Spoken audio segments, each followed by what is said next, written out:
Wuthering Heights by Emily Brontë. Chapter 6. Recording by Ruth Golding.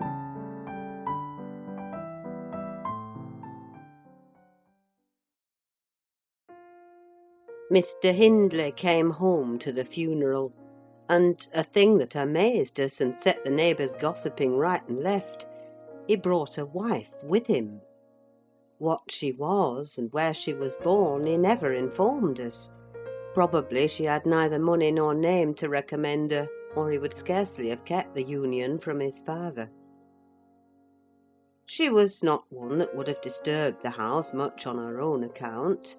Every object she saw, the moment she crossed the threshold, appeared to delight her, and every circumstance that took place about her, except the preparing for the burial and the presence of the mourners. I thought she was half silly from her behaviour while that went on. She ran into her chamber and made me come with her, though I should have been dressing the children. And there she sat, shivering and clasping her hands and asking repeatedly, "Are they gone yet?" Then she began describing with hysterical emotion the effect it produced on her to see black, and started and trembled, and at last fell a-weeping, and when I asked what was the matter, answered she didn't know, but she felt so afraid of dying. I imagined her as little likely to die as myself.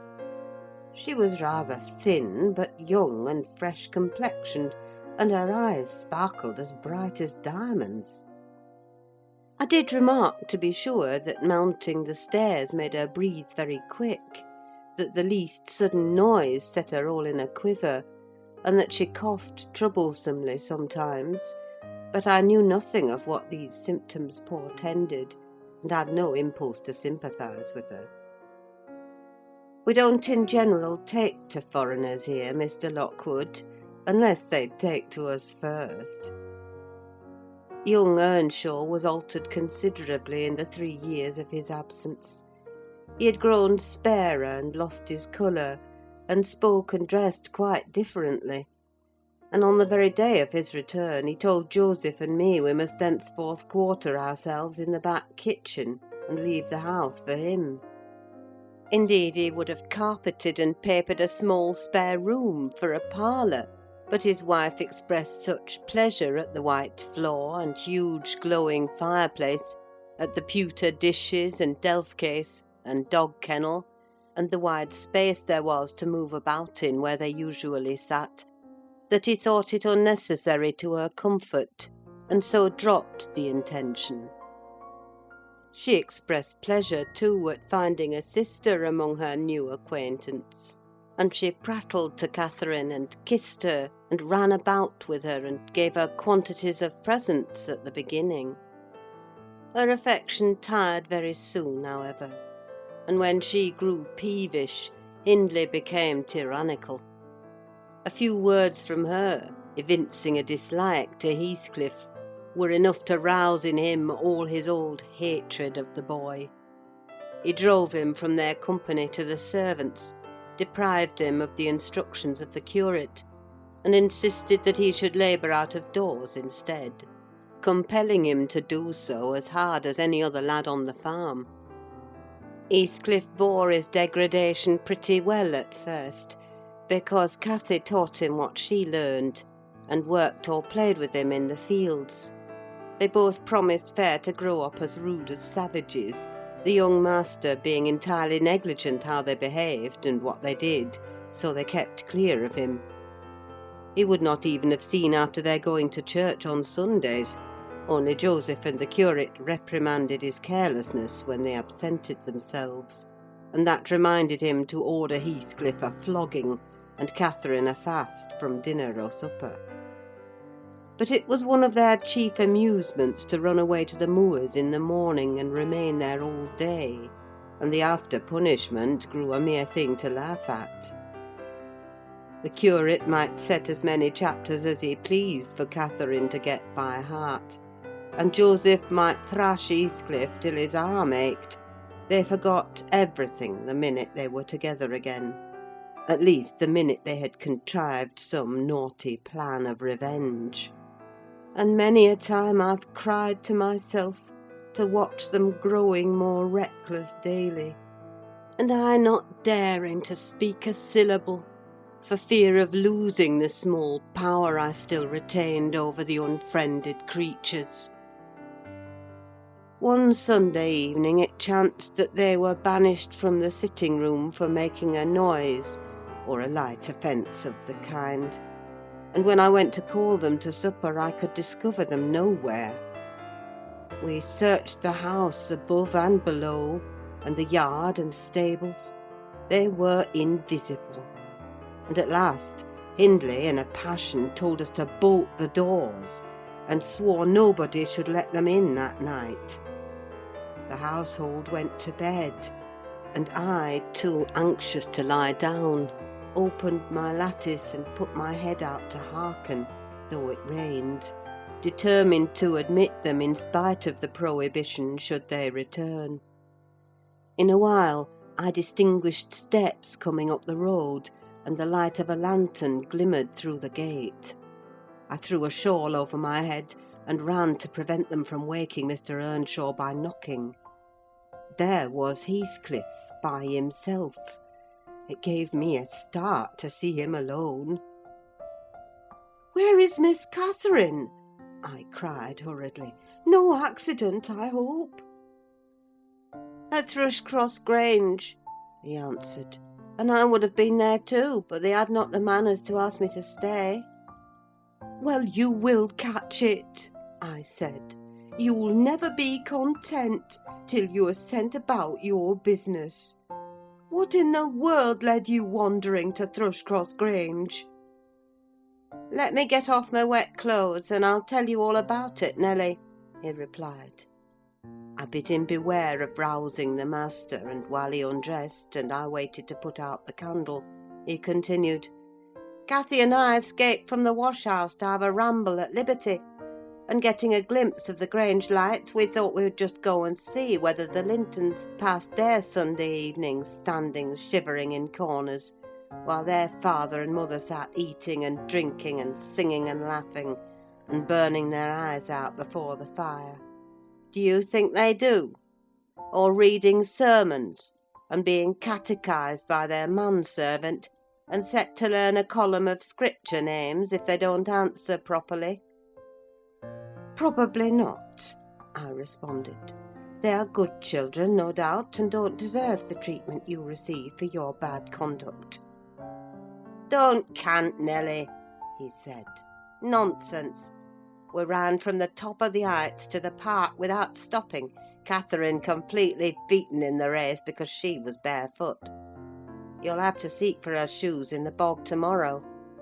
We crept through a broken hedge, groped our way up the path, and planted ourselves on a flower plot under the drawing-room window. The light came from thence. They had not put up the shutters, and the curtains were only half closed. Both of us were able to look in by standing on the basement and clinging to the ledge, and we saw, it was beautiful!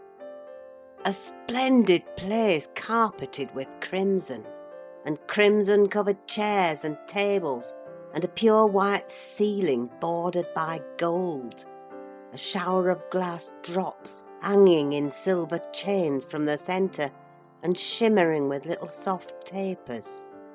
Old Mr. and Mrs. Linton were not there. Edgar and his sisters had it entirely to themselves. Shouldn't they have been happy? We should have thought ourselves in heaven. And now, guess what your good children were doing? Isabella, I believe she is 11, a year younger than Cathy, lay screaming at the farther end of the room, shrieking as if witches were running red-hot needles into her. Edgar stood on the hearth weeping silently, and in the middle of the table sat a little dog, shaking its paw and yelping, which, from their mutual accusations, we understood they'd nearly pulled in two between them. The idiots! That was their pleasure. To quarrel who should hold a heap of warm hair, and each begin to cry because both, after struggling to get it, refused to take it. We laughed outright at the petted things, we did despise them. When would you catch me wishing to have what Catherine wanted? Or find us by ourselves, seeking entertainment and yelling and sobbing and rolling on the ground, divided by the whole room? I'd not exchange for 1,000 lives my condition here for Edgar Linton's at Thrushcross Grange. Not if I might have the privilege of flinging Joseph off the highest gable, and painting the house front with Hindley's blood. Hush, hush, I interrupted. Still, you have not told me, Heathcliff, how Catherine is left behind. I told you we laughed, he answered. The Lintons heard us, and with one accord they shot like arrows to the door. There was silence, and then a cry, "Oh, mamma, mamma! Oh, papa! Oh, mamma, come here! Oh, papa, oh!" They really did howl out something in that way. We made frightful noises to terrify them still more, and then we dropped off the ledge because somebody was drawing the bars, and we felt we had better flee. I had Cathy by the hand and was urging her on, when all at once she fell down. "Run, Heathcliff, run!" she whispered. "They have let the bulldog loose, and he holds me." The devil had seized her ankle, Nelly. I heard his abominable snorting. She did not yell out. No, she would have scorned to do it if she had been spitted on the horns of a mad cow. I did, though. I vociferated curses enough to annihilate any fiend in Christendom, and I got a stone and thrust it between his jaws, and tried with all my might to cram it down his throat. A beast of a servant came up with a lantern at last, shouting, "Keep fast, Skulker, keep fast!" He changed his note, however, when he saw Skulker's game. The dog was throttled off, his huge purple tongue hanging half a foot out of his mouth, and his pendant lips streaming with bloody slaver. The man took Cathy up. She was sick. Not from fear, I'm certain, but from pain. He carried her in. I followed, grumbling execrations and vengeance. "What pray, Robert?" hallooed Linton from the entrance. "Skulker has caught a little girl, sir," he replied. "And there's a lad here," he added, making a clutch at me, "who looks an out-and-outer. Very like the robbers were for putting them through the window to open the doors to the gang after all were asleep, that they might murder us at their ease. Hold your tongue, you foul-mouthed thief, you! You shall go to the gallows for this. Mr. Linton, sir, don't lay by your gun." "No, no, Robert," said the old fool. "The rascals knew that yesterday was my rent day. They thought to have me cleverly. Come in. I'll furnish them a reception. There, John, fasten the chain. Give Skulker some water, Jenny. To beard a magistrate in his stronghold, and on the Sabbath too! Where will their insolence stop? Oh, my dear Mary, look here! Don't be afraid, it is but a boy. Yet the villain scowls so plainly in his face. Would it not be a kindness to the country to hang him at once, before he shows his nature in acts as well as features?" He pulled me under the chandelier, and Mrs. Linton placed her spectacles on her nose and raised her hands in horror. The cowardly children crept nearer also, Isabella lisping, "Frightful thing! Put him in the cellar, papa. He's exactly like the son of the fortune-teller that stole my tame pheasant, isn't he, Edgar?" While they examined me, Cathy came round. She heard the last speech and laughed. Edgar Linton, after an inquisitive stare, collected sufficient wit to recognise her. They see us at church, you know, though we seldom meet them elsewhere. "That's Miss Earnshaw," he whispered to his mother. "And look how Skulker has bitten her, how her foot bleeds." "Miss Earnshaw, nonsense!" cried the dame. "Miss Earnshaw scouring the country with a gipsy! And yet, my dear, the child is in mourning. Surely it is, and she may be lamed for life." "What culpable carelessness in her brother!" exclaimed Mr. Linton, turning from me to Catherine.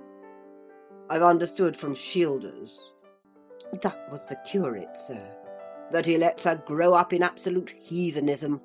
But who is this? Where did she pick up this companion?" "Oh, oh! I declare he is that strange acquisition my late neighbour made in his journey to Liverpool.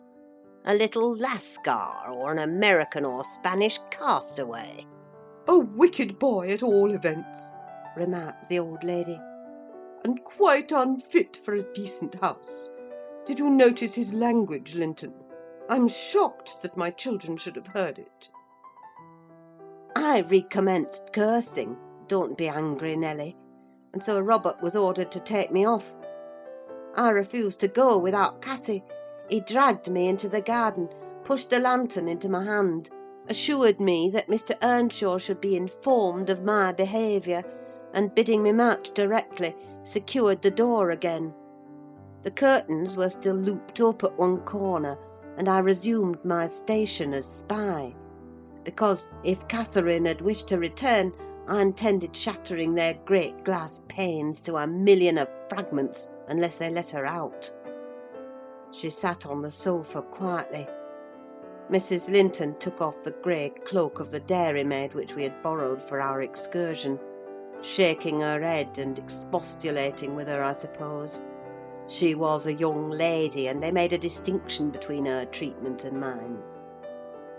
Then the woman servant brought a basin of warm water and washed her feet, and Mr. Linton mixed a tumbler of negus, and Isabella emptied a plateful of cakes into her lap, and Edgar stood gaping at a distance. Afterwards they dried and combed her beautiful hair, and gave her a pair of enormous slippers, and wheeled her to the fire, and I left her as merry as she could be, dividing her food between the little dog and Skulker, whose nose she pinched as he ate, and kindling a spark of spirit in the vacant blue eyes of the Lintons, a dim reflection from her own enchanting face. I saw they were full of stupid admiration. She is so immeasurably superior to them, to everybody on earth, is she not, Nelly? "There will more come of this business than you reckon on," I answered, covering him up and extinguishing the light. "You are incurable, Heathcliff, and Mr. Hindley will have to proceed to extremities, see if he won't." My words came truer than I desired. The luckless adventure made Earnshaw furious, and then Mr. Linton, to mend matters, paid us a visit himself on the morrow, and read the young master such a lecture on the road he guided his family, that he was stirred to look about him in earnest. Heathcliff received no flogging, but he was told that the first word he spoke to Miss Catherine should ensure a dismissal, and Mrs. Earnshaw undertook to keep her sister-in-law in due restraint when she returned home, employing art, not force. With force she would have found it impossible. End of chapter 6.